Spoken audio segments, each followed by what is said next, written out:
Coppola per Cappiel e casa a Sant'Aniello. Beh, l'antico detto napoletano ci invita magari a risparmiare sull'abbigliamento.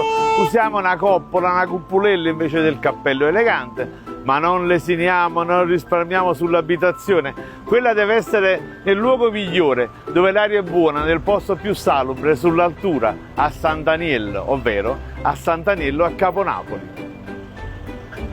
Qui 2500 anni fa la narrazione vuole che nasca la Neapolis, la città nuova. Nasca qui su Sant'Aniello a Caponapoli, sull'altura, nasce Napoli. E qui per convenzione si è ritenuto che l'anno di nascita sia il 475 a.C., quindi 475 più 2025 d.C. Oh, sono 2500 anni.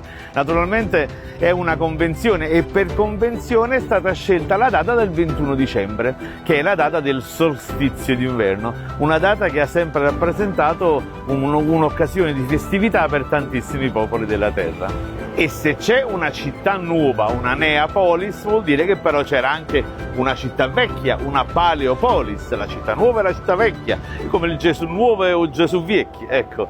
E la città vecchia, la Paleopolis, era l'antica città di Partenope, ovvero quel primo nucleo abitativo che era stato fondato fra l'VIII e il IX secolo da questi greci cumani che erano arrivati sull'isoletta di Megaride, ecco, fra lì e il Monte Echia, Pizzo Falcone, e avevano creato lì questo primo nucleo abitativo e in omaggio alla sirena Partenope, che si riteneva seppellita in quel posto, l'avevano chiamata Partenope. Ecco perché noi siamo partenopei, come diceva Totò, e parte napoletani. Mica erano fessi sti greci si erano scelti il posto migliore della città, insomma, che scherziamo, fra Monte di Dio, la zona di Pizzo Falcone, nel caso Vanna Cara che lui parte.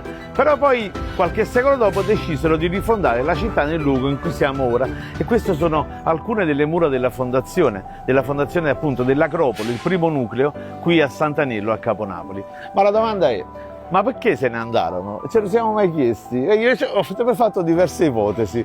Primo, secondo me, la zona di Monte di Dio Pizzo Falcone non garantiva una grande espansione. La comunità cominciò ad ingrandirsi e fu necessario cambiare decisamente posto.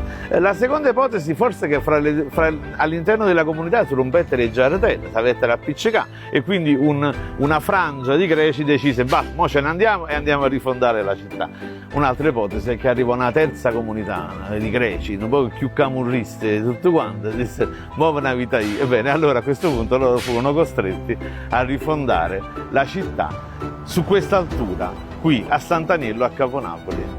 E certo, qui a Sant'Aniello c'erano tutte le comodità, c'era l'altura, la collina degradava velocemente, questo garantiva un bel baluardo difensivo per le invasioni dall'entroterra. C'era l'aria buona, Coppola per Cappiello e casa a Sant'Aniello, e poi degradava lentamente verso il mare. C'erano tutte le caratteristiche per creare qui il primo nucleo, l'Acropoli, che era la sommità appunto dell'altura.